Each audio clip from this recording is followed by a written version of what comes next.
Hello दोस्तों, स्वागत है आपका मेरे यूट्यूब चैनल परीक्षा प्लान में। तो कैसे हैं आप लोग? आई होप अच्छे होंगे। तो जैसा कि आप लोगों को पता है कि एसएसटी के प्रीवियस ईयर के क्वेश्चन मैं सॉल्व करवा रही हूँ। एक वीडियो आ चुका है जिसमें मैंने 2012 वाले पेपर के एसएसटी के क्वेश्चन सॉल्व करवाए थे। ये जो पेपर है ये 2013 वाला है। तो इसमें जो एसएसटी के क्वेश्चन है उनको मैं सॉल्व करवाऊंगी। तो चलिए वीडियो को शुरू करते हैं। वीडियो देखने के बाद यदि आपको अच्छा लगे, हेल्पफुल लगे तो वीडियो को लाइक और शेयर कीजिएगा, और यदि आप चैनल पर नए हैं तो चैनल को सब्सक्राइब कर लीजिए। तो चलिए शुरू करते हैं। पहला प्रश्न दिया गया है, अर्थशास्त्र के अनुसार मौर्य काल में उत्तर पश्चिम के लिए प्रसिद्ध था। किसके लिए प्रसिद्ध था ये बताना है। पहला विकल्प है कपास, दूसरा विकल्प है सोना एवं बहुमूल्य पत्थर, तीसरा है चांदी एवं तांबा और चौथा है कंबल। तो मौर्य साम्राज्य की स्थापना चंद्रगुप्त मौर्य ने की थी, ये आपको याद रखना है।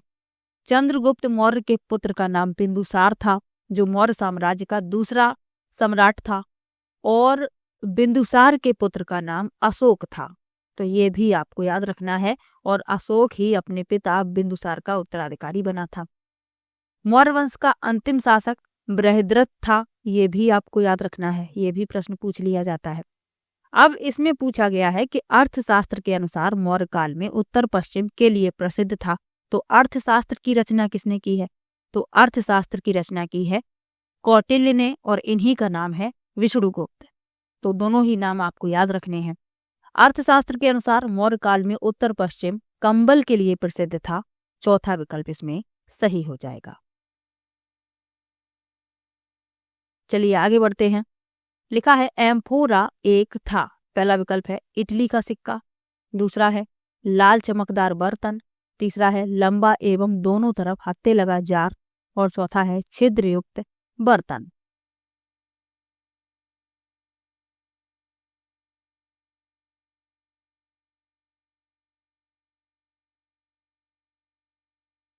तो एम्फोरा एक था, क्या था ये हमें बताना है।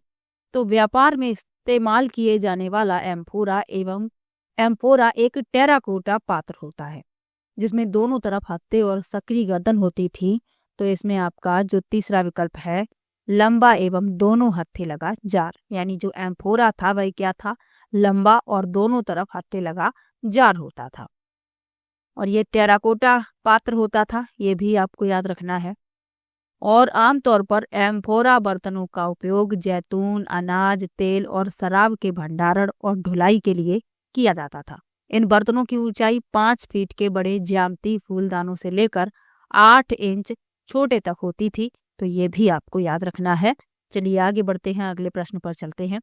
लिखा है रोमन साम्राज्य में काली मिर्च की इतनी मांग थी कि इसे फिल करना है के नाम से बुलाते थे। पहला है काला जादू, दूसरा है काला ताबीज, तीसरा है काला पत्थर और चौथा है काला सोना। तो मालाबार की काली मिर्च विश्व इतिहास में हमेशा से बहुत महत्वपूर्ण रही है। दक्षिण भारत सोने, कीमती रत्नों और मसालों, विशेषकर काली मिर्च के लिए भारत से लेकर यूरोप तक प्रसिद्ध था। अब इसमें पूछा गया है कि रोमन साम्राज्य में काली मिर्च की इतनी मांग थी कि इसे नाम से बुलाते थे, तो इसे काला सोना नाम से बुलाते थे। चौथा विकल्प इसमें सही हो जाएगा।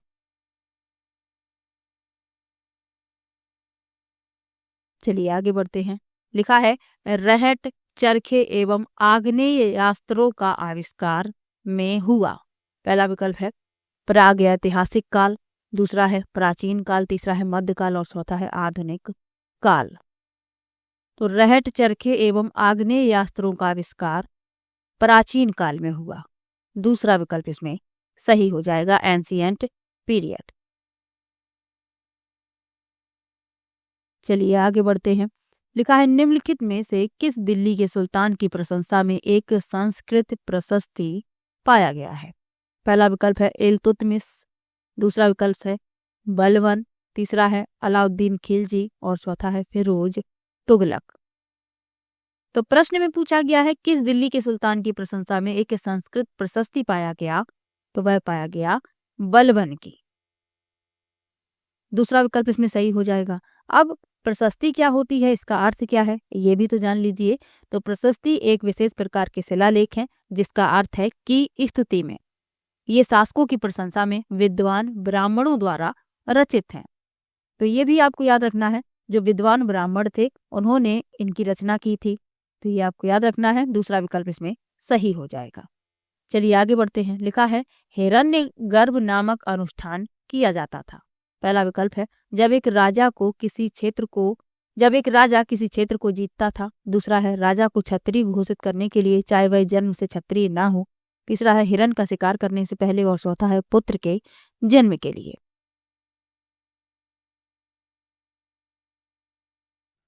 तो हिरण्यगर्भ नामक अनुष्ठान किया जाता था राजा को क्षत्रिय घोषित करने के लिए, चाहे वह जन्म से क्षत्रिय न हो।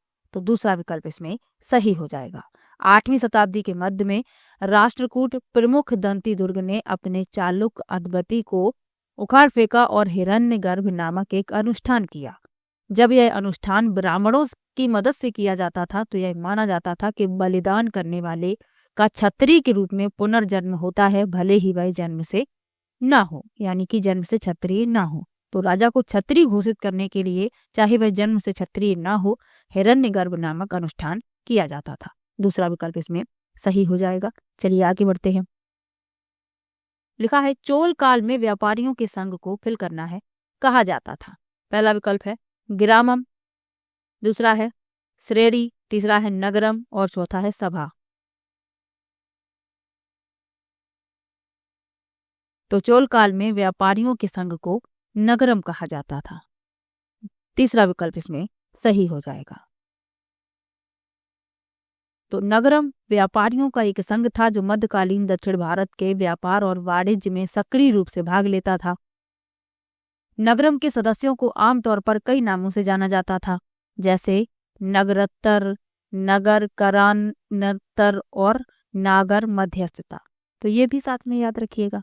चलिए आगे बढ़ते हैं। लिखा है नाथ साहित्य का संबंध है। पहला है बंगाली से, दूसरा है असमी से, तीसरा है उड़िया से और चौथा है मैथिली से। तो नाथ साहित्य मध्यकालीन बांग्ला साहित्य की एक शाखा है जो नाग पंथ या योग साधना पर आधारित है।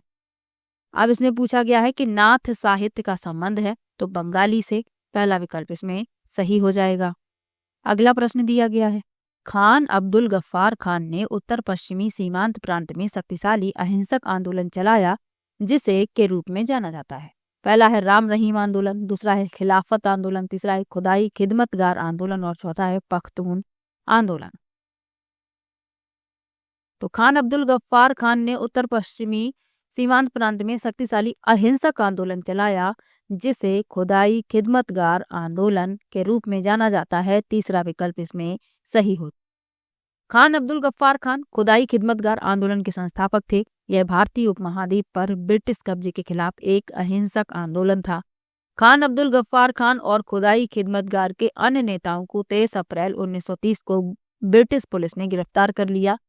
इससे किस्सा ख्वानी बाजार हत्याकांड हुआ। तो ये भी आपको साथ में याद रखना है।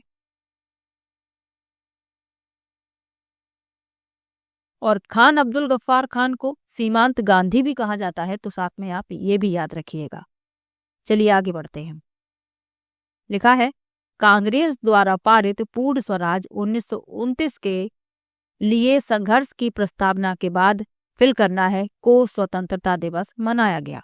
पहला है 15 अगस्त 1930, दूसरा है 26 जनवरी 1930, तीसरा है 1 जनवरी 1930 और चौथा है 2 अक्टूबर 1930। तो भारतीय राष्ट्रीय कांग्रेस ने 19 दिसंबर 1929 को अपने लाहौर अधिवेशन में पूर्ण स्वराज पारित किया।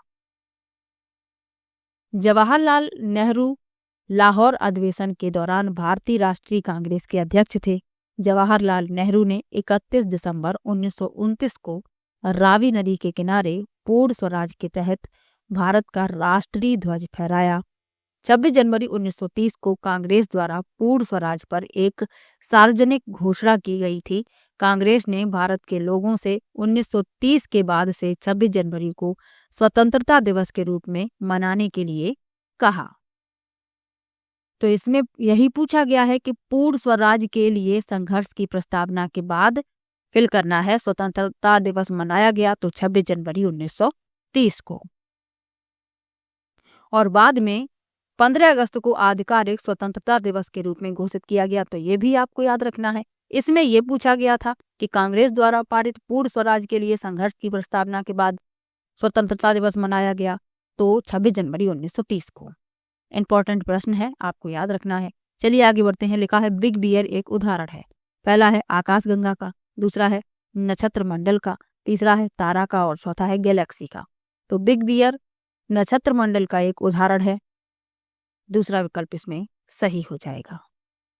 अगला प्रश्न दिया गया है पृथ्वी से चंद्रमा का केवल एक ही भाग दिखाई पड़ता है क्योंकि। पहला है चंद्रमा का दूसरा भाग केवल दिन के समय पृथ्वी की ओर होता है, दूसरा है चंद्रमा का दूसरा भाग केवल अमावस्या को पृथ्वी की ओर होता है, तीसरा है चंद्रमा को पृथ्वी के चारों ओर चक्कर लगाने में तथा अपने अक्ष पर घूमने में समान समय लगता है, और चौथा है चंद्रमा को अपने अक्ष पर एक चक्कर लगाने में 1 प्रकाश वर्ष लगता है। तो आप सभी लोग जानते हैं कि चंद्रमा पृथ्वी का एकमात्र उपग्रह है। अब इसमें पूछा गया है कि पृथ्वी से चंद्रमा का केवल एक ही भाग दिखाई पड़ता है। क्यों दिखाई पड़ता है? क्योंकि चंद्रमा को पृथ्वी के चारों ओर चक्कर लगाने में तथा अपने अक्ष पर घूमने में समान समय लगता है, इसीलिए चंद्रमा का केवल एक ही भाग पृथ्वी से दिखाई पड़ता है। तो तीसरा विकल्प इसमें सही हो जाएगा। सौरमंडल में कितने ग्रह हैं ये भी जान लीजिए। सौरमंडल में 8 ग्रह हैं, बुध, शुक्र, पृथ्वी, मंगल, बृहस्पति, शनि, अरुण और वरुण। और जो चंद्रमा है ये पृथ्वी का एकमात्र उपग्रह है, तो ये भी आपको याद रखना है। चलिए आगे बढ़ते हैं। लिखा है पृथ्वी अपने अक्ष पर घूमती है। पहला विकल्प है पश्चिम से पूर्व की ओर, दूसरा है उत्तर से दक्षिण की ओर, तीसरा है पूर्व से पश्चिम की ओर और चौथा है दक्षिण से उत्तर की ओर। तो पृथ्वी 2 प्रकार की गतियां करती है, एक परिभ्रमण और परिक्रमण। परिभ्रमण क्या है? पृथ्वी की अपनी धुरी पर घूमना, यानी कि इसे घूर्णन गति भी कहते हैं। तो पृथ्वी का अपनी अक्ष पर घूमना घूर्णन या परिभ्रमण कहलाता है। अब इसमें यही पूछा गया है कि पृथ्वी अपने अक्ष पर घूमती है तो ये पश्चिम से पूर्व की ओर घूमती है।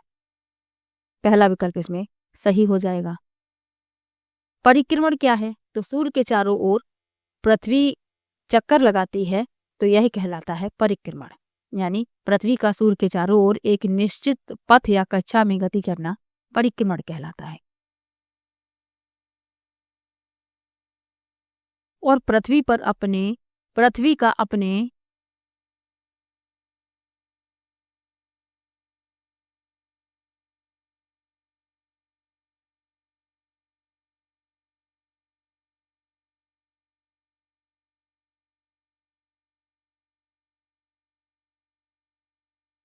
अगला प्रश्न दिया गया है पृथ्वी अपने अक्ष पर घूमती है। पहला है पश्चिम से पूर्व की ओर, दूसरा है उत्तर से दक्षिण की ओर, तीसरा है पूर्व से पश्चिम की ओर और चौथा है दक्षिण से उत्तर की ओर। तो पृथ्वी जो है 2 प्रकार की गतियां करती है, एक घूर्णन गति और दूसरी है परिक्रमण गति। घूर्णन गति क्या है? पृथ्वी का अपनी अक्ष पर घूमना, ये घूर्णन गति कहलाता है। और पृथ्वी का सूर्य के चारों ओर चक्कर लगाना ये कहलाता है परिक्रमण। अब इसमें पूछा गया है कि पृथ्वी अपने अक्ष पर घूमती है तो ये पश्चिम से पूर्व की ओर घूमती है। पहला विकल्प इसमें सही हो जाएगा। और पृथ्वी का अपनी धुरी पर घूमना दिन और रात का कारण बनता है, तो ये भी याद रखिएगा। तो ये प्रश्न भी पूछ लिया जाता है कि दिन और रात होने का क्या कारण है? तो पृथ्वी का अपने अक्ष पर घूमना दिन और रात होने का कारण है। चलिए आगे बढ़ते हैं, अगले प्रश्न पर चलते हैं। लिखा है जैसे जैसे हम पूर्वी गोलार्ध से पश्चिमी गोलार्ध की ओर जाते हैं देशांतर रेखाओं का आकार पहला है बढ़ता है, दूसरा है घटता है, तीसरा है समान रहता है और चौथा है पहले बढ़ता है और फिर घट जाता है। तो जैसे जैसे हम पूर्वी गोलार्ध से पश्चिमी गोलार्ध की ओर जाते हैं देशांतर रेखाओं का आकार समान रहता है। तीसरा विकल्प इसमें सही हो जाएगा। अब आपको ये भी तो पता होना चाहिए कि देशांतर रेखाएं क्या हैं। तो ध्रुवों से ध्रुवों तक जाने वाली रेखाओं को देशांतर रेखाएं कहते हैं, यानी उत्तरी ध्रुव से दक्षिणी ध्रुव को मिलाने वाली जो रेखाएं हैं देशांतर रेखाएं कहा जाता है इन्हें। यह ग्लोब पर उत्तर से दक्षिण की ओर खींचे जाने वाली काल्पनिक रेखा है, तो ये भी याद रखिएगा। चलिए आगे बढ़ते हैं। लिखा है पृथ्वी दिन कहलाता है। यानी कि पृथ्वी दिवस कहलाता है, इसे शुद्ध भाषा में समझें तो। पहला विकल्प है जितने समय तक सूर्य पृथ्वी पर एक विशेष स्थान पर चमकता है। दूसरा है ग्रीनविच का मानक समय। तीसरा है पृथ्वी द्वारा अपने अक्ष पर घूमने में लिया गया समय। और चौथा है पृथ्वी द्वारा सूर्य के चारों ओर परिक्रमा में लिया गया समय। तो पृथ्वी दो प्रकार की गतियां करती है, अभी मैंने आपको एक प्रश्न में बताया भी था।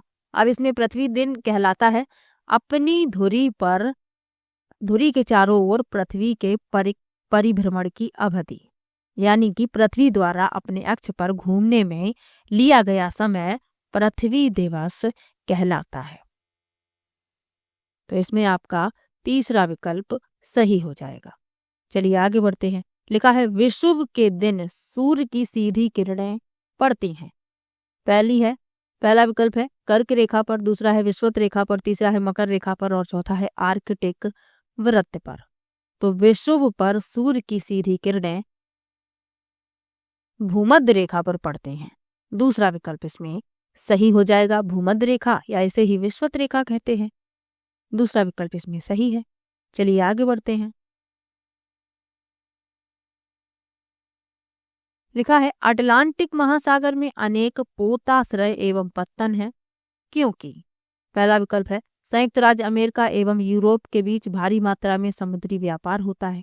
दूसरा है अटलांटिक महासागर में मत्स्य उद्योग विकसित है। तीसरा है अटलांटिक महासागर की तटरेखा अधिक दंतुरित है और चौथा है अटलांटिक महासागर की तटरेखा अधिक छिछली है। तो प्रश्न में पूछा गया है कि अटलांटिक महासागर में अनेक पोताश्रय एवं पत्तन है, क्यों है? क्योंकि अटलांटिक महासागर की तटरेखा अधिक दंतरित है। तीसरा विकल्प इसमें सही हो जाएगा। दांतेदार तटरेखाएं वे होती हैं जो चिकनी नहीं होती और अपनी लंबाई के साथ कट या दांतेदार के रूप में होती हैं, जिससे अंतर्देशीय जलमार्ग और खाड़ियां बनती हैं। अटलांटिक महासागर की तटरेखा ऐसी ही दांतेदार रचना है जो इसे प्राकृतिक बंदरगाहों के लिए उपयुक्त बनाती है। तो इसमें तीसरा विकल्प सही हो जाएगा। चलिए आगे बढ़ते हैं। लिखा है दुनिया की सबसे लंबी पर्वत श्रृंखला कौन सी है? पहला है हिमालय, दूसरा है रॉकी, तीसरा है एंडीज और चौथा है आल्पस। तो सबसे लंबी पर्वत श्रृंखला पूछी गई है तो वह है एंडीज। तीसरा विकल्प इसमें सही हो जाएगा। तो एंडीज पर्वत श्रृंखला विश्व की सबसे लंबी महाद्वीपीय पर्वत श्रृंखला है। यह दक्षिण अमेरिका के पश्चिमी किनारे के साथ एक सतत उच्च भूमि है, तो ये भी आपको याद रखना है। और एंडीज पर्वत श्रृंखला जो है यह दक्षिण अमेरिकी देशों Venezuela, Colombia, Ecuador, Peru, Bolivia, Chile और अर्जेंटीना के माध्यम से उत्तर से दक्षिण तक फैली हुई है, तो ये भी आपको याद रखना है। चलिए आगे बढ़ते हैं। लिखा है भारत में उष्णकटिबंधीय वर्षावन पाए जाते हैं। पहला है मध्य प्रदेश में, दूसरा है हिमाचल प्रदेश में, तीसरा है अंडमान निकोबार द्वीप समूह में और चौथा है राजस्थान में। तो भारत में उष्णकटिबंधीय वर्षावन पाए जाते हैं अंडमान निकोबार द्वीप समूह में। तीसरा विकल्प इसमें सही हो जाएगा। उष्णकटिबंधीय वर्षावन वे वर्षावन होते हैं जो उष्णकटिबंधीय वर्षावन जलवायु के क्षेत्रों में रहते हैं, जिसमें कोई शुष्क मौसम नहीं होता। सभी महीनों में कम से कम 60 मिलीमीटर की औसत वर्षा होती है और इसे तराई भूमध्य रेखीय सदाबहार वर्षावन भी कहा जा सकता है। तो इसमें आपका तीसरा विकल्प तो सही है। चलिए आगे बढ़ते हैं। अगला प्रश्न दिया गया है लौटते मानसून के समय आर्द्र पवनें बहती हैं। पहला है घाटी से मैदान की ओर, दूसरा है स्थल से समुद्र की ओर, तीसरा है समुद्र से स्थल की ओर और चौथा है पठार से मैदान की ओर। तो लौटते मानसून के समय आर्द्र पवनें बहती हैं स्थल से समुद्र की ओर। दूसरा विकल्प इसमें सही हो जाएगा।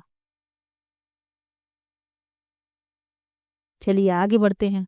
लिखा है निम्नलिखित में से किसे पृथ्वी के फेफड़े कहा जाता है? इंपॉर्टेंट क्वेश्चन है। पहला विकल्प है ब्राजील के उष्णकटिबंधीय सदाबहार वन, दूसरा है मध्य अमेरिका के उष्णकटिबंधीय पर्णपाती वन, तीसरा है चीन के शीतोष्ण सदाबहार वन और चौथा है चिली के शीतोष्ण पर्णपाती वन। तो पृथ्वी के फेफड़े कहा जाता है ब्राजील के उष्णकटिबंधीय सदाबहार वन। पहला विकल्प इसमें सही हो जाएगा। चलिए आगे बढ़ते हैं। लिखा है विश्व का सबसे बड़ा नदी बेसिन कौन सा है? पहला है गंगा नदी बेसिन, दूसरा है नील नदी बेसिन, तीसरा है मिसिसिपी नदी बेसिन और चौथा है अमेजन नदी बेसिन। तो विश्व का सबसे बड़ा नदी बेसिन है अमेजन नदी बेसिन। अमेजन नदी बेसिन दक्षिण में ब्राजीलियाई उच्च भूमि से उत्तर में गुआना हाईलैंड्स तक फैला है। तो ये भी आपको याद रखना है। यह दक्षिण अमेरिका के लगभग आधे हिस्से को आच्छादित करता है, जिसमें कुल 8 देश Colombia, Bolivia, Guyana, Ecuador, Peru, Brazil, Venezuela और सूरीनाम शामिल हैं। तो ये भी याद रखिएगा। चलिए आगे बढ़ते हैं। लिखा है मलोका क्या है? पहला है एक जनजाति, दूसरा है एक प्रकार का घर, तीसरा है एक वन्य पशु और चौथा है मलक्का का निवासी। तो मलोका जो है एक प्रकार का घर है, यानी कि घर का प्रकार है। दूसरा विकल्प इसमें सही हो जाएगा। मलोका एक पैतृक लंबा घर है जिसका उपयोग अमेजन के स्वदेशी लोग करते हैं। यह विशेष रूप से कोलंबिया और ब्राजील में पाया जाता है। तो ये भी याद रखिएगा। चलिए आगे बढ़ते हैं। लिखा है संसाधनों का सतर्कता पूर्वक उपयोग करना तथा उन्हें नवीकरण के लिए समय देना कहलाता है। पहला है संसाधन संरक्षण, दूसरा है सतत पोषणीय विकास, तीसरा है संसाधन प्रबंधन और चौथा है विकास प्रबंधन। तो संसाधनों का सतर्कता पूर्वक उपयोग करना तथा उन्हें नवीकरण के लिए समय देना संसाधन संरक्षण कहलाता है। पहला विकल्प इसमें सही हो जाएगा। अगला प्रश्न है रक्षक मेखला की एक विधि है। पहला है जल संरक्षण, दूसरा है मृदा संरक्षण, दूसरा है मृदा निर्माण, तीसरा है बागानी और चौथा है मृदा संरक्षण।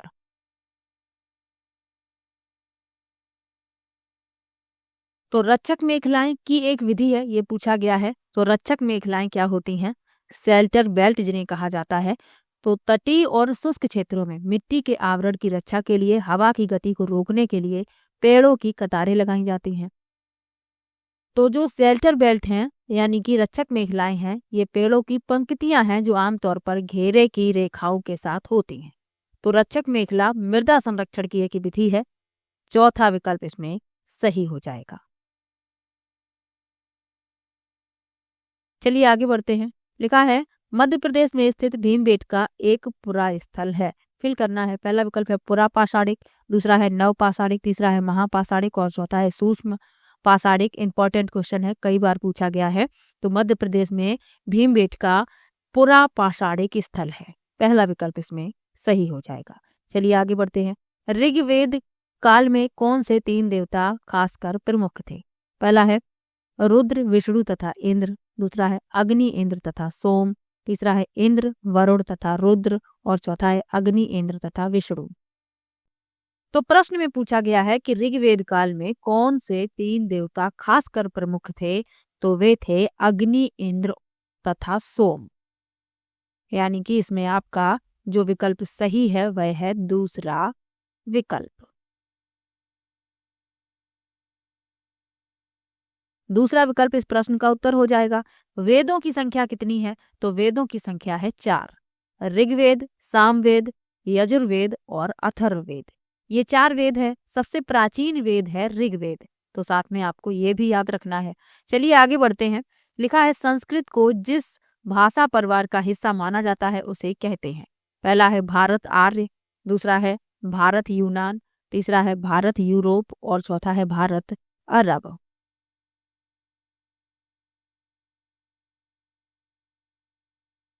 तो संस्कृत को जिस परिवार का हिस्सा माना जाता है उसे कहते हैं भारत यूरोप। तीसरा विकल्प इसमें सही हो जाएगा। इसे भारोपीय परिवार भी कहा जाता है। तो ये भी याद रखिएगा। तीसरा विकल्प इसमें सही है। चलिए आगे बढ़ते हैं। लिखा है किस स्थान पर मृतक को प्रायः उत्तर की ओर सिर करके दफनाया जाता था? पहला विकल्प है इनाम गांव, दूसरा है बुर्ज होम, तीसरा है मेहरगढ़ और चौथा है भीम बेटका। तो इनाम गांव में मृतक को उत्तर की ओर सिर करके दफनाया जाता था। पहला विकल्प इसमें सही हो जाएगा।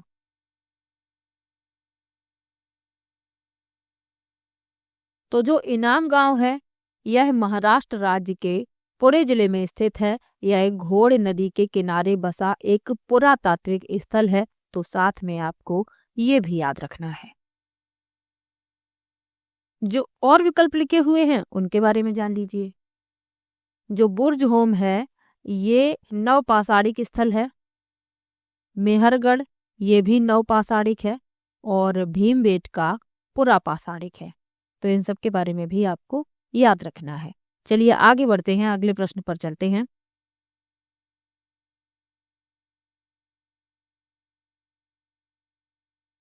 लिखा है बुद्ध द्वारा लालसाओं व इच्छाओं की तृष्णा को निम्नलिखित में से क्या बताया गया। पहला है पिपासा, दूसरा है तृष्णा, तीसरा है तन्हा और चौथा है तीव्र इच्छा।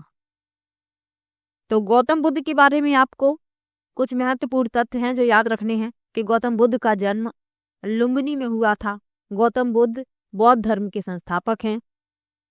इनको ज्ञान की प्राप्ति बोध गया में हुई थी। पहला उपदेश इन्होंने सारनाथ में दिया था और इनका परिनिर्वाण कुशीनगर में हुआ था। तो ये इतना आपको याद रखना है। अब इसमें पूछा गया है बुद्ध द्वारा लालसाओं व इच्छाओं की तृष्णा को निम्नलिखित में से क्या बताया गया, तो इन्हें बताया गया तन्हा। तीसरा विकल्प इसमें सही हो जाएगा। चलिए आगे बढ़ते हैं, अगले प्रश्न पर चलते हैं। उत्पादों की बॉन्डिंग करने से, पहला विकल्प है इसकी बिक्री बढ़ जाती है, दूसरा है बाजार में उपलब्ध दूसरे उत्पादों से इसे भिन्न करता है, तीसरा है उपभोक्ताओं के लिए आकर्षक बन जाता है और चौथा है उपभोक्ताओं को खुदरा मूल्य पर छूट मिलती है। तो उत्पादों की बॉन्डिंग करने से बाजार में उपलब्ध दूसरे उत्पादों से इसे भिन्न करता है, यानी कि अलग करता है। दूसरा विकल्प इसमें सही हो जाएगा।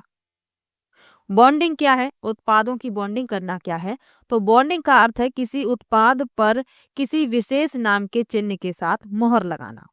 उत्पादों से जुड़ा एक ब्रांड मूल्य होता है जिसके साथ उपभोक्ता अपने को जुड़ता है। तो ये भी साथ में याद रखिएगा। चलिए आगे बढ़ते हैं। लिखा है भारतीय संविधान के किस खंड को अक्सर संविधान की अंतरात्मा कहा जाता है। पहला विकल्प है नीति निर्देशक सिद्धांतों से संबंधित खंड, दूसरा है मौलिक अधिकारों से संबंधित खंड, तीसरा है अनुसूचित जाति अनुसूचित जनजाति एवं अन्य पिछड़ा वर्ग के लिए आरक्षण नीति से संबंधित खंड और चौथा है संविधान की प्रस्तावना। तो संविधान की अंतरात्मा किसे कहा जाता है, तो मौलिक अधिकारों से संबंधित खंड को। दूसरा विकल्प इसमें सही हो जाएगा। अब यदि प्रश्न में पूछ लिया जाए कि संविधान की आत्मा किसे कहते हैं, तो संविधान की आत्मा प्रस्तावना को कहा जाता है। दोनों ही बातों में आपको अंतर याद रखना है। अब एक प्रश्न और पूछा जाता है, क्या पूछा जाता है कि डॉक्टर B.R. अम्बेडकर ने किस मौलिक अधिकार को संविधान की हृदय और आत्मा कहा था, तो वह है संवैधानिक उपचारों का अधिकार। इसे डॉक्टर B.R. अम्बेडकर ने कहा था संविधान का हृदय और आत्मा। तो ये बात भी याद रखनी है, ये प्रश्न भी पूछ लिया जाता है। और डॉक्टर B.R. अम्बेडकर को संविधान का जनक कहा जाता है, तो ये भी याद रखिएगा। तो 3 प्रश्न आपके तैयार होते हैं। एक तो ये दिया गया है कि संविधान की अंतरात्मा किसे कहते हैं, मौलिक अधिकारों के खंड को। संविधान की आत्मा किसे कहते हैं, प्रस्तावना को। और संविधान की हृदय और आत्मा किसे कहते हैं, तो अनुच्छेद 32 को संविधान की हृदय और आत्मा कहा जाता है। और अनुच्छेद 32 में क्या बताया गया है, संवैधानिक उपचारों का अधिकार। तो ये भी साथ में आपको याद रखना है। चलिए आगे बढ़ते हैं, अगले प्रश्न पर चलते हैं। लोकसभा के लिए कितने सदस्य मनोनीत हो सकते हैं। पहला विकल्प है 1 भी नहीं, दूसरा है 2, तीसरा है 4 और चौथा है 12। तो लोकसभा में कितने सदस्य मनोनीत हो सकते हैं ये पूछा गया है, तो 1 भी नहीं, 1 भी सदस्य मनोनीत नहीं हो सकता, क्योंकि 104वें संविधान संशोधन अधिनियम 2019 द्वारा एंग्लो भारतीय समुदाय के लिए आरक्षित सीटें समाप्त कर दी गई हैं। इसीलिए अब लोकसभा में 1 भी सदस्य मनोनीत नहीं हो सकते हैं। तो ये बात आपको याद रखनी है।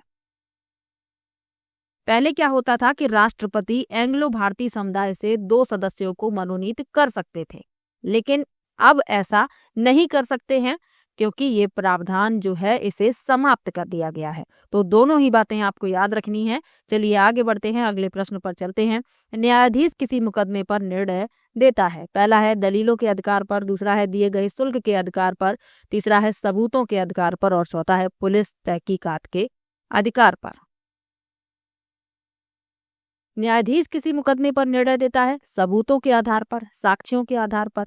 तीसरा विकल्प इसमें सही हो जाएगा। चलिए आगे बढ़ते हैं। लिखा है निम्नलिखित में से किस पंथ पर आदिवासी प्रभाव परिलक्षित होता है? पहला है वेंकटेश्वर पंथ, दूसरा है जगन्नाथ पंथ, तीसरा है विश्वनाथ पंथ और चौथा है अमरनाथ पंथ। तो आदिवासी का शाब्दिक अर्थ क्या है? मूल निवासी, जिसे जनजाति भी कहा जाता है। अब इसमें पूछा गया है कि किस पंथ पर आदिवासी प्रभाव परिलक्षित होता है, तो जगन्नाथ पंथ पर। दूसरा विकल्प इसमें सही हो जाएगा। चलिए आगे बढ़ते हैं। लिखा है दस्त, पेचिस, हैजा जैसी बीमारियों को रोका जा सकता है।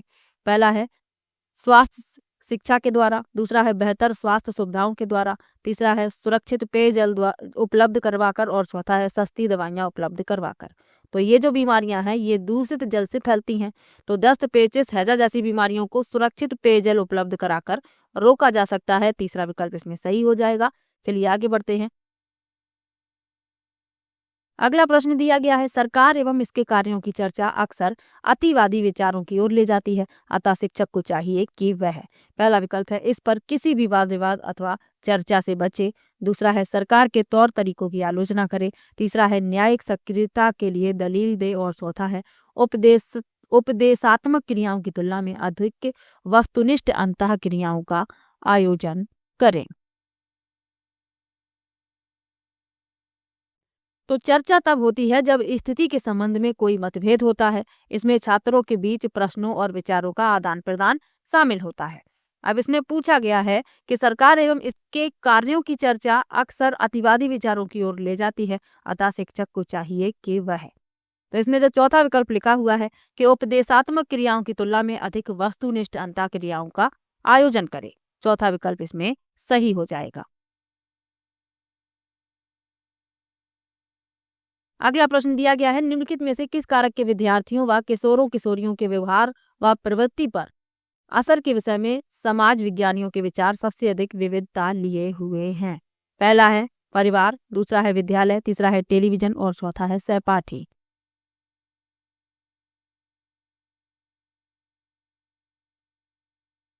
तो इसमें पूछा गया है कि किस कारक के विद्यार्थियों व किशोरियों किशोरों के व्यवहार व प्रवृत्ति के असर के विषय में समाज विज्ञानियों के विचार सबसे अधिक विविधता लिए हुए हैं, तो वह है टेलीविजन, टीवी। तीसरा विकल्प इसमें सही हो जाएगा, क्योंकि बच्चों और किशोरों के व्यवहार और दृष्टिकोण पर टेलीविजन के प्रभाव के बारे में सामाजिक विज्ञानियों के विचार भिन्न हैं, इसीलिए तीसरा विकल्प इसमें सही हो जाएगा। सामाजिकरण क्या है? तो सामाजिकरण वह प्रक्रिया है जिसके माध्यम से समुदाय सामाजिक रूप से स्वीकार होने के लिए समाज के मानदंडों और मूल्यों के बारे में अपने सदस्यों को प्रबंधित या शिक्षित करते हैं। चलिए आगे बढ़ते हैं। लिखा है निम्नलिखित में से कौन सी विधि सामाजिक विज्ञान कक्षा में शिक्षार्थियों का शैक्षिक गतिविधियों पर बिताए गए समय को बढ़ाने के लिए सर्वोत्तम है? पहला है सप्ताह में 3 बार गृह कार्य देना, दूसरा है नए विषयों पर उन पर चर्चा करने से पहले सभी शिक्षार्थियों को अलग अलग परियोजना देना, तीसरा है रुचि बनाए रखने हेतु दिए जा रहे व्याख्यान में अधिक से अधिक नई सामग्री रखना और चौथा है ठीक पाठ्य योजना व प्रत्येक गतिविधि के लिए नियत समय का पालन। तो प्रश्न में क्या पूछा गया है कि कौन सी विधि सामाजिक विज्ञान कक्षा में शिक्षार्थियों का शैक्षिक गतिविधियों पर बिताए गए समय को बढ़ाने के लिए सर्वोत्तम है? तो इसमें आपका दूसरा विकल्प लिखा हुआ है कि नए विषयों पर उन पर चर्चा करने से पहले सभी शिक्षार्थियों को अलग अलग परियोजना देना, दूसरा विकल्प इसमें सही हो जाएगा।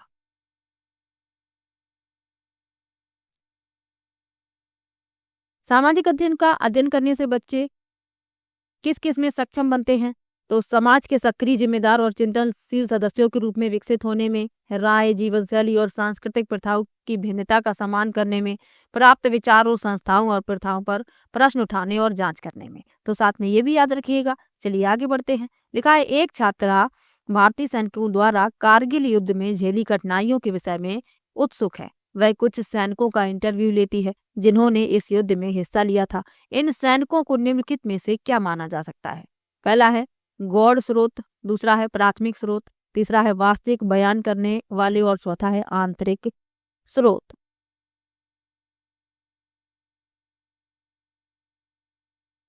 तो छात्रा जो है उन सैनिकों का इंटरव्यू लेती है जिन्होंने कारगिल युद्ध में हिस्सा लिया था। तो इन सैनिकों को निम्नलिखित में से क्या माना जा सकता है? तो इन्हें माना जा सकता है प्राथमिक स्रोत। दूसरा विकल्प इसमें सही हो जाएगा। प्राथमिक स्रोत क्या होते हैं? तो प्राथमिक स्रोत वे स्रोत होते हैं जिनसे मूल विषय वस्तु प्राप्त होती है, जिसे पहली बार प्रकाशित, रिपोर्ट या रिकॉर्ड किया गया है। तो ये आपको याद रखना है, इस तरीके के प्रश्न पूछ लिए जाते हैं। चलिए आगे बढ़ते हैं। एक शिक्षक कक्षा 7 के छात्रों को गहन अध्ययन के लिए प्रकरण देना चाहता है, निम्नलिखित में से सबसे उपयुक्त कौन सा होगा? पहला है भूकंप, दूसरा है भारत की प्रमुख फसलें, तीसरा है भारत में पाए जाने वाले खनिज और चौथा है पृथ्वी की संरचना। तो छात्रों को गहन अध्ययन के लिए प्रकरण देना चाहता है तो सबसे उपयुक्त होगा भूकंप। पहला विकल्प इसमें सही हो जाएगा। गहन अध्ययन एक शोध दृष्टिकोण को संदर्भित करता है जो आमतौर पर सामाजिक विज्ञान में बुनियादी सिद्धांतों के कारणों को ज्ञात करने के लिए किसी व्यक्ति, समूह, समुदाय या घटना की जांच और विश्लेषण करने के लिए उपयोग होता है। तो ये भी साथ में याद रखिएगा, पहला विकल्प इसमें सही हो जाएगा। चलिए आगे बढ़ते हैं। अगला प्रश्न दिया गया है, वैयक्तिक चुनाव की तुलना में अवलोकन योग्य तथ्यों को ध्यान में रख निगमन निकालना निम्नलिखित में से क्या कहलाता है? पहला है तर्कना, दूसरा है मुक्त संगत, तीसरा है आत्म केंद्रता और चौथा है सामाजिक बुद्धि उत्तेजना।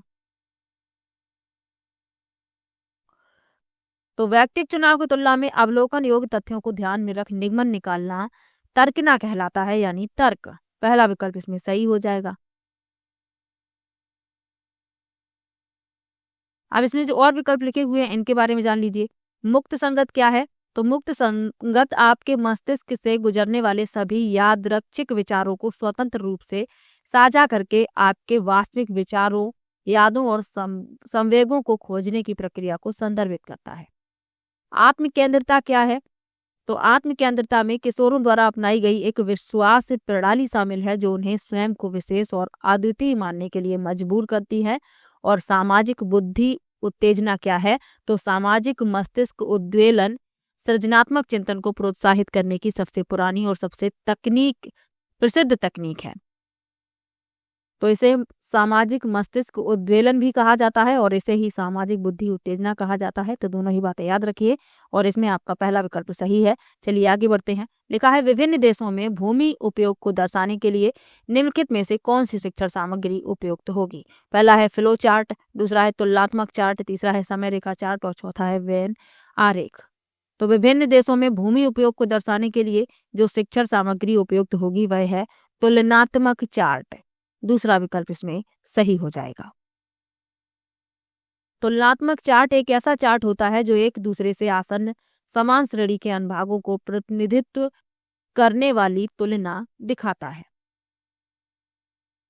और विकल्प लिखे हुए हैं, इनके बारे में जान लीजिए। फ्लो चार्ट क्या है? तो फ्लो चार्ट अनुक्रमिक क्रम में आंकड़ों का एक चित्रात्मक प्रतिनिधित्व है। समय रेखा चार्ट क्या है? तो कालानुक्रमिक अनुक्रमों में घटनाओं का प्रतिनिधित्व करने के लिए समय रेखा चार्ट का उपयोग किया जाता है। यह मनुष्य के विकास, राजनीतिक साम्राज्य आदि को एक समय चार्ट का उपयोग करके दिखाया जा सकता है। और वेन आरेख क्या है? तो समुच्चय और उनके संबंध को आरेखों द्वारा बहुत ही सरल और सुखद रूप से दर्शाया जा सकता है, जिसे वेन आरेख कहते हैं। तो इन सब के बारे में भी आपको याद रखना है। चलिए आगे बढ़ते हैं। एक शिक्षक अपनी पाठ योजना में छात्र मौर्य वंश के पतन के कारणों को बता सकेंगे। अनुदेशनात्मक उद्देश्य लिखता या लिखती है, यह उद्देश्य किसके अंतर्गत आएगा? पहला है ज्ञान, दूसरा है अवबोध, तीसरा है अनुप्रयोग और चौथा है संश्लेषण।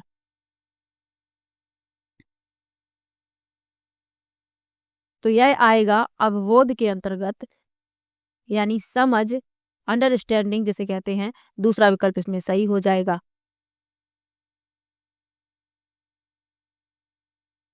चलिए आगे बढ़ते हैं।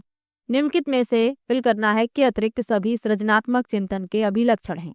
पहला है दी गई समस्या के लिए सदा ठीक ठीक उत्तर देने के सामर्थ्य, दूसरा है विभिन्न स्रोतों से संश्लेषण, तीसरा है किसी समस्या को हल करने हेतु कल्पनाशील व लचीली विधि का उपयोग और चौथा है अर्थपूर्ण विचारशील निर्णय लेने की क्षमता।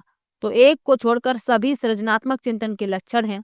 तो इसमें जो पहला विकल्प लिखा हुआ है ये सृजनात्मक चिंतन का लक्षण नहीं है, क्योंकि इसमें लिखा है कि दी गई समस्या के लिए सदा ठीक ठीक उत्तर देने के सामर्थ्य, यानी हमेशा उत्पन्न समस्याओं के लिए सही हल देने की क्षमता। तो ये सृजनात्मक चिंतन का अभिलक्षण नहीं है, बाकी तीनों सृजनात्मक चिंतन के अभिलक्षण हैं।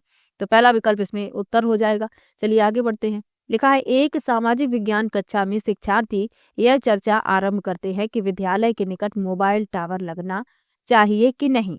एक छात्रा कहती है कि टावर से निकलने वाला विकिरण छात्राओं को बीमार कर देगा, और एक छात्रा कहती है कि उसने समाचारों में सुना है कि मोबाइल टावर मनुष्यों को बीमार नहीं करते। एक शिक्षिका के नाते आप, पहला विकल्प है, छात्राओं को स्थानीय प्रशासन के कार्यालय के बाहर धरना देने के लिए प्रोत्साहित करेंगी। दूसरा है, छात्राओं को इस स्थिति पर साक्ष्य एकत्र करने के लिए अभिप्रेरित करेंगी जिससे वह स्थिति का वस्तुनिष्ठ आकलन कर सके। तीसरा है, इस विषय पर कक्षा में संरचनात्मक बहस का आयोजन करवाएंगी। और चौथा है, कक्षा में इस स्थिति को जानने के लिए पक्ष विपक्ष में चुनाव करवाएंगी। तो कक्षा में चर्चा प्रारंभ हुई है और चर्चा का विषय है कि विद्यालय के पास टावर लगना चाहिए कि नहीं। अब एक छात्रा कहती है कि इससे जो विकिरण निकलेगा उससे छात्राएं बीमार हो जाएंगी, और दूसरी कहती है कि उसने समाचारों में सुना है कि मोबाइल टावर से मनुष्यों को कोई हानि नहीं होती। तो एक शिक्षिका होने के नाते आप क्या करेंगी, ये पूछा गया है। तो पहले में लिखा है कि धरना देने के लिए प्रोत्साहित करेंगी, तो ऐसा तो आपको बिल्कुल ही नहीं करना है एक शिक्षिका होने के नाते। दूसरा लिखा है, छात्राओं को इस स्थिति पर साक्ष्य एकत्रित करने के लिए अभिप्रेरित करेंगी जिससे वह स्थिति का वस्तुनिष्ठ आकलन कर सकें। तो ये विकल्प सही है। तो एक शिक्षिका के रूप में छात्रों को ऐसे साक्ष्य एकत्र करने के लिए अभिप्रेरित करेंगी जो उन्हें निष्पक्ष रूप से स्थिति का आकलन करने में मदद करेंगे। तो दूसरा विकल्प इसमें आपका उत्तर हो जाएगा। चलिए आगे बढ़ते हैं। लिखा है, राष्ट्रीय पाठ्यचर्या प्रारूप 2005 के अनुसार उच्च प्राथमिक स्तर पर सामाजिक विज्ञान की विषय वस्तु निम्नलिखित में से किन विषय से ली जानी चाहिए। पहला है इतिहास, नागरिक शास्त्र व भूगोल। दूसरा है इतिहास, भूगोल, राजनीति शास्त्र व अर्थशास्त्र। तीसरा है पर्यावरण विज्ञान, इतिहास, नागरिक शास्त्र व भूगोल। और चौथा है आपदा प्रबंधन, इतिहास, राजनीति शास्त्र व मूल्यपरक शिक्षा। तो उच्च प्राथमिक स्तर पर इतिहास, भूगोल, राजनीति विज्ञान और अर्थशास्त्र से विषय वस्तु तैयार करने के लिए सामाजिक विज्ञान के विषय क्षेत्र को प्रस्तुत किया जाएगा। तो इसमें आपका दूसरा विकल्प सही हो जाएगा, इतिहास, भूगोल, राजनीति शास्त्र व अर्थशास्त्र। दूसरा विकल्प इसमें सही है। चलिए आगे बढ़ते हैं। निम्नलिखित में से किस संदर्भ में समय रेखा सबसे उपयुक्त होगा। पहला है किसी राजवंश का सारांश प्रस्तुत करने में। दूसरा है किसी शासक की उपलब्धियों की व्याख्या करने में। तीसरा है दो राजवंशों की तुलना करने में। और चौथा है प्राचीन भारत के शिक्षण में।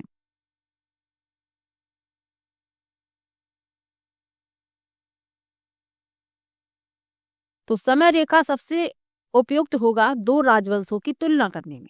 तीसरा विकल्प इसमें सही हो जाएगा। चलिए आगे बढ़ते हैं। लिखा है, मानचित्र पर किसी स्थान को दर्शाना संबंधित है। पहला है ज्ञान से, दूसरा है समझ से, तीसरा है अनुप्रयोग से और चौथा है कौशल से। तो मानचित्र पर किसी स्थान को दर्शाना कौशल से संबंधित है। चौथा विकल्प इसमें सही हो जाएगा। चलिए आगे बढ़ते हैं। बच्चों को कानून का बहुत कम अनुभव होता है, इसलिए कानून पर परिचर्चा करते समय यह महत्वपूर्ण है कि शिक्षक, पहला विकल्प है, कानून के सभी पहलुओं को सुस्पष्ट करे। दूसरा है परिचित संदर्भों से अधिक उदाहरण दे। तीसरा है केवल बाल अपराध से संबंधित कानूनों की चर्चा करे। और चौथा है कानून के प्रति डर पैदा करे। तो बच्चों को कानून का बहुत कम अनुभव होता है, इसीलिए कानून पर चर्चा करते समय शिक्षक को क्या करना चाहिए कि परिचित संदर्भ से अधिक उदाहरण दें। तो उदाहरण के द्वारा बच्चे समझ सकेंगे। बाकी जो विकल्प देख रहे हैं आप पढ़कर ही समझ जाएंगे कि ये विकल्प उत्तर नहीं हो सकते। चलिए आगे बढ़ते हैं। अगला प्रश्न दिया गया है, एक सामाजिक विज्ञान की शिक्षक का द्वारा कक्षा में प्रभावशील होने के लिए निम्नलिखित में से कौन सी विधि उपयोग में लाई जानी चाहिए। पहला है विचारोत्तेजक व रुचिपूर्ण गतिविधियों द्वारा शिक्षार्थियों का विषय के प्रति आकर्षण बढ़ाना। दूसरा है प्रत्येक सोमवार को परीक्षा लेकर छात्राओं का ज्ञान वर्धन करना। तीसरा है धीरे सीखने वाले शिक्षार्थियों के विश्वास को बढ़ाने हेतु ढीले ढंग से ग्रेड्स देना। और चौथा है माता पिता को बच्चे की शिक्षा में सम्मिलित करने हेतु गृह परियोजना देना। अब इसमें क्या पूछा गया है कि सामाजिक विज्ञान की शिक्षिका द्वारा कक्षा में प्रभावशील होने के लिए कौन सी विधि उपयोग में लाई जानी चाहिए। तो विचारोत्तेजक व रुचिपूर्ण गतिविधियों द्वारा शिक्षार्थियों का विषय के प्रति आकर्षण बढ़ाना। बच्चे जब विषय के प्रति आकर्षित होंगे तो उनमें रुचि भी उत्पन्न होगी। तो पहला विकल्प इसमें इस प्रश्न का उत्तर होगा। अगला प्रश्न दिया गया है, संविधान पर चर्चा करते समय यह महत्वपूर्ण है कि इसकी चर्चा ऐतिहासिक परिप्रेक्ष्य में की जाए ताकि छात्र जागरूक हो सकें कि। पहला विकल्प है लोकतंत्र की जड़ें भारत में हैं। दूसरा है प्राचीन भारत में गणतंत्र फल फूल रहा था। तीसरा है उपनिवेश के विरुद्ध संघर्षों का इस पर गहरा प्रभाव है। और चौथा है भारतीय संविधान विश्व का सबसे पुराना संविधान है। तो संविधान पर चर्चा हो रही है, इसकी चर्चा ऐतिहासिक परिप्रेक्ष्य में की जाए ताकि छात्र जागरूक हो सकें। तो इसमें तीसरा विकल्प सही हो जाएगा कि उपनिवेश के विरुद्ध संघर्षों का इस पर गहरा प्रभाव है। तीसरा विकल्प इसमें सही हो जाएगा। चलिए आगे बढ़ते हैं। सामाजिक विज्ञान में परिणाम आधारित शिक्षार्थी अधिगम मॉडल निम्नलिखित में से किस प्राथमिक तौर पर केंद्रित होगा। पहला है समूह गतिविधियां, भ्रमण एवं संकलित परीक्षाएं। दूसरा है कक्षा में पाठ्यक्रम का पूर्ण अध्ययन करवाना, सूचना आधारित शिक्षण व संकलित आकलन। तीसरा है अधिगम उद्देश्य, अधिगम गतिविधियां, रचनात्मक व संकलित आकलन। और चौथा है शिक्षा उद्देश्य, नई शिक्षण पद्धतियां, बोर्ड परीक्षा। अब इसमें पूछा गया है कि सामाजिक विज्ञान में परिणाम आधारित शिक्षार्थी अधिगम मॉडल निम्नलिखित में से किस प्राथमिक तौर पर केंद्रित होगा। तो सबसे पहले अधिगम के उद्देश्य होने चाहिए, अधिगम गतिविधियां, रचनात्मक व संकलित आकलन। तीसरा विकल्प इसमें सही हो जाएगा। अगला प्रश्न दिया गया है, समाज विज्ञान विषय वस्तु का उद्देश्य होना चाहिए कि। पहला विकल्प है छात्रों को विश्व में होने वाली घटनाओं से परिचित करवाया जाए। दूसरा है छात्रों को परिचित सामाजिक यथार्थों का आलोचनात्मक अन्वेषण एवं उन पर प्रश्न उठाकर जागरूक बनाया जाए। तीसरा है छात्रों में राष्ट्रीयता की भावना का विकास किया जाए। और चौथा है विकसित देशों के बारे में जानकारी दी जाए। तो प्रश्न में पूछा गया है कि समाज विज्ञान विषय वस्तु का उद्देश्य होना चाहिए तो छात्रों को परिचित सामाजिक यथार्थों का आलोचनात्मक अन्वेषण एवं उन पर प्रश्न उठाकर जागरूक बनाया जाए। दूसरा विकल्प इसमें सही हो जाएगा। अगला प्रश्न है, हमारे जैसे विविधतापूर्ण समाज में पाठ्य पुस्तकें इस प्रकार होनी चाहिए कि। पहला विकल्प है वे बच्चों को अच्छा नागरिक बनाने के सरकार के दृष्टिकोणों को प्रतिबिंबित करें। दूसरा है वे विवादित मुद्दों से दूर रहें। तीसरा है सभी क्षेत्रों एवं सामाजिक समूहों का उनसे जुड़ाव हो। और चौथा है अलग अलग क्षेत्रों के लिए अलग अलग पाठ्य पुस्तकें हों। तो विविधतापूर्ण समाज है हमारा, तो इसमें जो पुस्तकें हैं, पाठ्य पुस्तकें कैसी होनी चाहिए कि सभी क्षेत्रों एवं सामाजिक समूहों का उनसे जुड़ाव हो। तीसरा विकल्प इसमें सही हो जाएगा। चलिए आगे बढ़ते हैं। राष्ट्रीय पाठ्यचर्या प्रारूप 2005 सामाजिक विज्ञान विषय में शिक्षण उद्देश्य शिक्षार्थियों को निम्नलिखित में से किस सामर्थ्य के लिए तैयार करना है। पहला है राजनीतिक निर्णयों की आलोचना। दूसरा है सामाजिक राजनीतिक वास्तविकता का विश्लेषण। तीसरा है देश की सामाजिक राजनीतिक स्थिति के विषय में सूचना का स्मरण। और चौथा है राजनीतिक व सामाजिक सिद्धांतों के विषय में ज्ञान को सरलतम विधि से प्रस्तुत करना ताकि शिक्षार्थी उसे सुविधाजनक तरीके से याद कर सकें। तो याद करने वाला तो उत्तर होगा नहीं, 3 विकल्प बचते हैं। तो इसमें आपका जो दूसरा विकल्प है यही इस प्रश्न का उत्तर है, सामाजिक राजनीतिक वास्तविकता का विश्लेषण। दूसरा विकल्प इसमें उत्तर हो जाएगा। अगला प्रश्न दिया गया है, संयुक्त राज्य अमेरिका में नागरिक अधिकार आंदोलन चलाया गया था। पहला है अफ्रीकी अमेरिकी के लिए मौलिक अधिकार की मांग लेकर। दूसरा है समान अधिकार तथा नस्ल भेद को समाप्त करने की मांग लेकर। तीसरा है महिलाओं के लिए मताधिकार की मांग लेकर। और चौथा है वृद्धों के लिए सामाजिक सुरक्षा की मांग लेकर।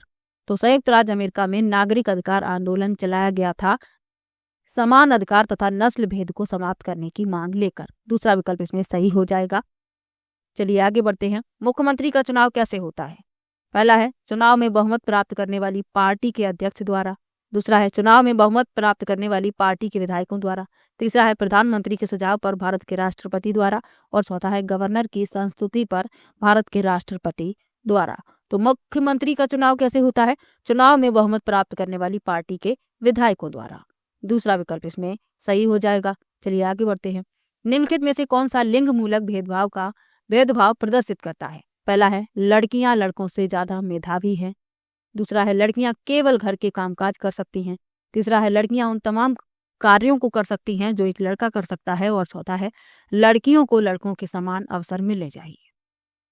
तो कौन सा लिंग मूलक भेदभाव को प्रदर्शित करता है, तो लड़कियां केवल घर के कामकाज कर सकती हैं, तो यही लिंग मूलक भेदभाव को प्रदर्शित कर रहा है। दूसरा विकल्प इसमें सही हो जाएगा। चलिए आगे बढ़ते हैं। लोकतंत्र में संचार माध्यम एक महत्वपूर्ण भूमिका निभाते हैं। पहला है देश और संसार के बारे में समाचार देने और उनमें होने वाली घटनाओं पर चर्चा करने में। दूसरा है वस्तुओं का विज्ञापन करने में ताकि लोग अपनी पसंद की वस्तुओं को खरीद सकें। तीसरा है क्रिकेट के आयोजनों का प्रसारण करना ताकि लोग घर बैठे इसे देख सकें। और चौथा है विभिन्न प्रकार के मनोरंजन की चीजें प्रस्तुत करना। तो लोकतंत्र में संचार माध्यम एक महत्वपूर्ण भूमिका निभाते हैं। क्यों निभाते हैं? क्योंकि देश और संसार के बारे में ये समाचार देते हैं और उनमें होने वाली घटनाओं पर चर्चा करते हैं। पहला विकल्प इसमें सही हो जाएगा। तो ये पेपर था जुलाई 2019 वाला। इसमें जो एसएसटी के क्वेश्चन थे मैंने सभी क्वेश्चन सॉल्व करवा दिए हैं, एक भी प्रश्न नहीं छोड़ा है। किसी भी प्रश्न में आपको डाउट हो आप कमेंट बॉक्स में जरूर लिखिएगा। और इसके पहले वाली वीडियो नहीं देखी है तो देख लीजिए, उसमें मैंने 2012 वाला पेपर सॉल्व करवाया है। तो चलिए मिलते हैं नेक्स्ट वीडियो में, तब तक के लिए बाय बाय।